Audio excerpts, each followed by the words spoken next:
Transport control చేయాలి, అమ్మేవాళ్ళని అక్కడ నివారించాలి, కన్సంప్షన్ చేసేవాళ్ళు అంటే ఫైనల్ ఎండ్ యూజర్ ఉంటాడు కదా అతని మీద కూడా కేసులు ఉంటాయి. అందుకని దయచేసి ఎవరు కూడా చేయడానికి లేదు. అన్ని చోట్ల కూడా మేము నిఘా పెట్టడం జరిగింది.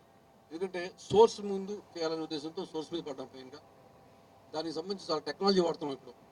ఈ మధ్య మీరు చూసే ఉంటారు, మల్టీ స్పెక్ట్రమ్ డ్రోన్స్ వాడటం వల్ల ఇది ఫలానా అంటే ఈ అక్కడ ఉన్న ఆకు ఫలానా కాదా అని చెప్పడం ద్వారా మన ప్రతి చోటకి మనం వెళ్ళాల్సిన అవసరం లేకుండా చేయడం జరుగుతూ ఉంది. అదేవిధంగా అక్కడ కొంచెం మావోయిస్ట్ ప్రభావిత ప్రాంతాలు ఉన్నాయి కాబట్టి అక్కడ కూడా మనం టీమ్స్ పంపించని చేస్తూ ఉన్నాం. సో సాగు ఎంత కంట్రోల్ చేస్తే ఎంత ఇంపార్టెంటో రవాణా చెక్ పోస్టులు, అది పర్మనెంట్ చెక్ పోస్టులు కావచ్చు, డైనమిక్ చెక్ పోస్టులు, దాని ద్వారా రవాణా ఆపుతున్నాం. అదేవిధంగా ఎవరైతే అమ్ముతున్నారో, ఎవరైతే ట్రేడర్స్ ఉన్నారో, ఎవరైతే ముందుగానే ఇన్వెస్ట్ చేసి ఆ రైతులకు పైసలు ఇచ్చి చేయండి అని చెప్తున్నారో వాళ్ళ మీద, అంటే వాళ్ళ main king pins business trading చేసేవాళ్ళు ట్రేడర్స్ ఎవరు, అదేవిధంగా ఫైనల్ కన్సంప్షన్ చేస్తున్నారు. ఏ ఒక్కరిని వదిలేదు అంటే కన్సంప్షన్ కదా, చిన్నది 2 గ్రాములు ఉన్నాయి కదా, 5 గ్రాములు ఉన్నాయి, వదిలిపెట్టేది లేదు. వాళ్ళ మీద అప్పుడే మన కంట్రోల్ అవుతుంది. సో ఫైనాన్షియల్ అసెట్స్ కూడా ఫ్రీజ్ చేయడం జరిగింది. సో ఇది ఎందుకంటే ఈ ఎన్డీపీఎస్ రిలేటెడ్ కేసులో అది కూడా ప్రొవిజన్ ఉంది కాబట్టి అది కూడా చేయడం జరుగుతూ ఉంది. సో అన్ని లెవెల్లో కూడా కంట్రోల్ చేయడం ద్వారా పూర్తిగా చేయాలని, ప్లస్ అవగాహన అందరూ కల్పించాలనే ఉద్దేశంతో ఇన్ఫర్మేషన్ ఉన్నది తెలియజేయమని చెప్తున్నాం. ముఖ్యంగా ఈగిల్ అనేది మీకు ఒక ఇమేజ్ తెలిసి ఉంటుంది. ఈగిల్ అంటే మీరు డిజిటల్ అరెస్ట్ అని చెప్పేసి లేదా ఇంకేదో అని చెప్పి వారెంట్లు పోలీస్ క్లియర్లో వస్తున్నాయో, ఈరోజు ఈగిల్ ఇచ్చింది వారెంట్ అని చెప్పి కూడా వచ్చింది. అంటే eagle he's already become popular among the public అని చెప్పి తెలియజేయడానికి చిన్న నిదర్శనం అనమాట.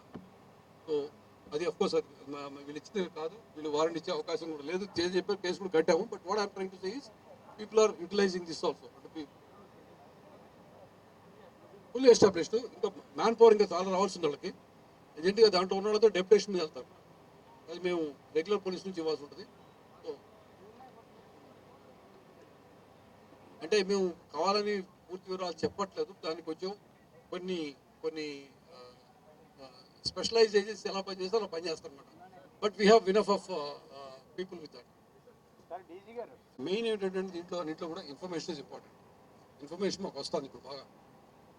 అంటే మనం ఇన్ఫర్మేషన్ అనేది ఎలా ఉంటుందంటే, మీరు ఒకసారి నాకు ఎవరైనా ఇన్ఫర్మేషన్ ఇచ్చినప్పుడు దాని మీద యాక్షన్ తీసుకుంటేనే ఇంకోసారి మీరు కానీ ఇంకొకళ్ళు కానీ చెప్తారు.